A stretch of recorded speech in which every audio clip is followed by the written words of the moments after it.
just kind of negates the first movie a little bit, in my opinion, but doesn't necessarily make that first movie a bad movie. It's still awesome. Just it makes this movie just feel overall like kind of pointless. Necesito escapar. Si queréis sobrevivir, subid. Solo el miedo somete a las bestias.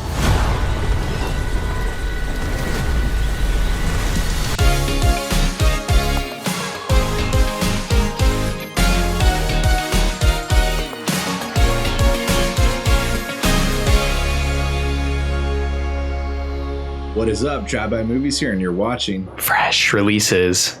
My name is James. My name is Blaise. And today, the long-awaited sequel has finally hit Netflix. We checked out The Platform 2. Somos prisioneros de nosotros mismos.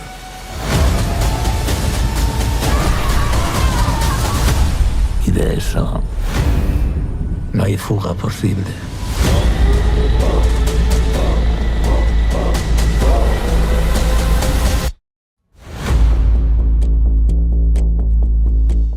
So 4 years after Netflix's hit film, The Platform, this film tells the story of a mysterious leader that imposes his law in a brutal system of vertical cells. A new arrival battles against a dubious food distribution method. So if you enjoyed The Platform, I think both of us really enjoyed this film when it had come out. You're going to get a lot more of it in Platform 2. I just would suggest that they maybe called it The Platform 2 seconds or something like that, like more please, like something like Oliver Twist inspired maybe, because I felt like this was very almost derivative of the first film, and there is some twisty kind of like, I guess it like there is some twisty things there, but since this was so long after the original film, some of the twists I had to be like, wait, what? Like, what happened in the original film? It's been a while since I had seen it, if it's been 4 years. But anyways, James, what did you think of this film? Yeah, so kind of like 15 minutes into the movie, I paused it and I was like, I forgot what happened in the first one. Like, I knew the story of, a guy going in there, and I remember he wasn't in there for like jail. I knew he was in there to try to get something out of it. And they do explain it in this movie, I think, or maybe I rewatched a tutorial, but I watched basically a 10-minute breakdown of what happened in the first one. I was like, I don't remember that movie having such a artsy, ambiguous ending, but it did. And kind of same thing going with this movie. So if you had a lot of questions in the first one, those questions aren't really going to be answered in the second one. Yet, though, it does establish a lot of new characteristics and still kind of expands on the lore of this platform. But you're still not going to get definitive answers of who the creator is and what exactly it's there for there. But overall, it's just a metaphor for, just classism within any country within the world currently and stuff too. Lots of other ways to look at it too. But I was still pleasantly surprised with this movie. I just wish it had a little bit more to say.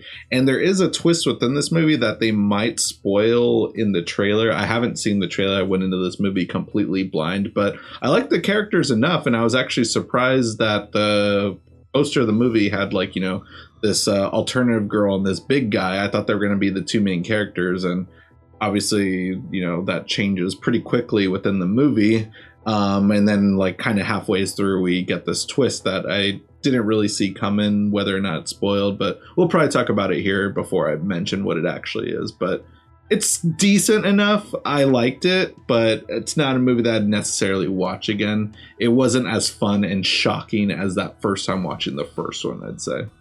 Yeah, I have to agree with you there. I think the original one really tapped a nerve because it was so, an original story, something we hadn't seen before. And even thinking about it, it did predate Squid Game, which I think was 2021. And it kind of had that same vibe in a way, not necessarily this definitely leans more horror, where I'd say Squid Game's a little bit more thriller. It does have horror elements, of course, but yeah, it did have those metaphors, those social messages.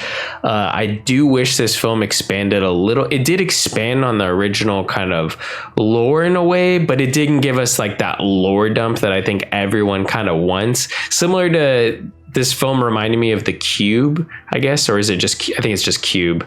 But there are 3 Cube films, and I think the third one just gives you straight up lore dumps, and the film is really bad. But if those are the things you desire as a fan, to just get told everything and why it's happening, then that's not what you're going to get from the Platform 2. Maybe Platform 3, but honestly, I don't really see these directors kind of taking that story. If there's a, third film in this series, like, I don't really see them expanding on it much, especially when this film really didn't expand on too much, because, spoiler alert, this is a prequel.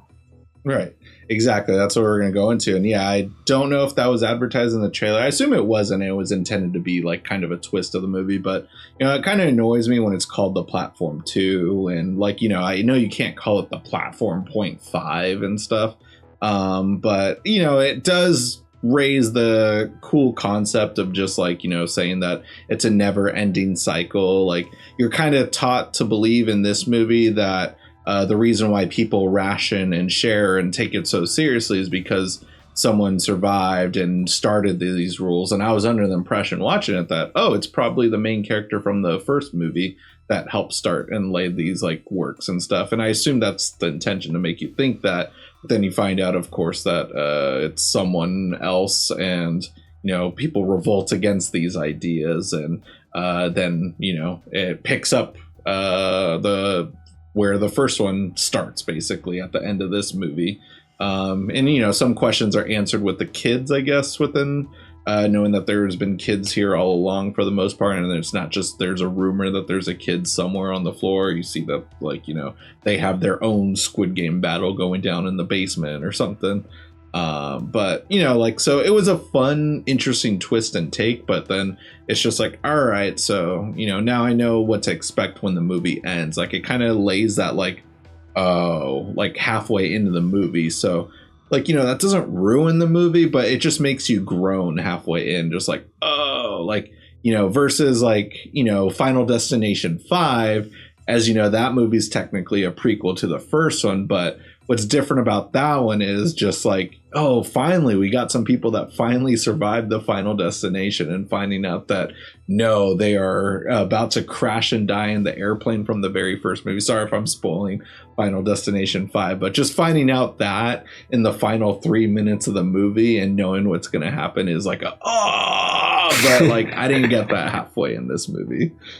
Yeah, I did get a little bit. I would say I got a little bit of that kind of twist in the middle of this movie where I was like, oh wow, like this is how, like it's definitely more dark in the sense that you're kind of introduced to the platform, this food distribution system, and how there are these rules and everyone has to follow the rules, and it doesn't matter even if you're on the side where you're trying to enforce rules, if you're not the one that's supposed to be enforcing rules, you're still doing wrong. Like, I like that kind of metaphor for, like, it's obviously a euphemism for religion, it feels like, and I like that element. But then finding out midway through, like, this is before the original Platform movie, and that's just when everything is utter chaos. People at the top are literally eating everything they can and defecating on the platform as it's going down. Like, that is true anarchy, where this film was like trying to implement systems to keep everything in line, and to find out that the system never worked, the law never worked in the film after this, technically, in the timeline.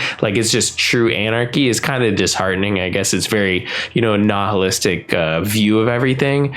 But yeah, I thought that was like a kind of cool twist, but I feel like it really does benefit from somebody really enjoying the original film, because I know the original film was like fairly popular with people just because it was that original concept, but I don't know if like too many people have watched this sequel. Right. Yeah. I mean, I know it's the number one movie on Netflix right now, so I watched it Sunday after the Friday it came out. And so it was still the number one movie. I assume it was number one the whole weekend. Whether it's going to have the legs of the first one, only time will tell. So I'm interested to see how people react to it. And it's awesome that all these foreign films are doing so well on Netflix now. Like, whether it's a movie like Under Paris, the first Platform movie, Squid Games, like, really awesome to see that America's embracing stuff like this, and even movies by like Bong Joon-ho and stuff, like, even though, that's Korean filmmaker for films, not TV. But it's just awesome knowing that America is really embracing a lot of foreign stuff too, especially in anime as well too. Like, it's always been embraced, but just it's cool to know that a lot of it's now mainstream and number one, like whether it's box office or streaming. So that's cool. But just, yeah, overall, like, yeah, the twist is like cool, but just knowing that there was order. Then the technically the very first movie starts out with anarchy, and they try to establish order in that movie. Like, it was such a badass thing. But now, like, at the end of the day, now I just think like, well, now we know that it'll probably lead to chaos still anyways. It's just going to be a never-ending cycle after seeing it didn't work already. So, just kind of negates the first movie a little bit, in my opinion, but doesn't necessarily make that first movie a bad movie. It's still awesome.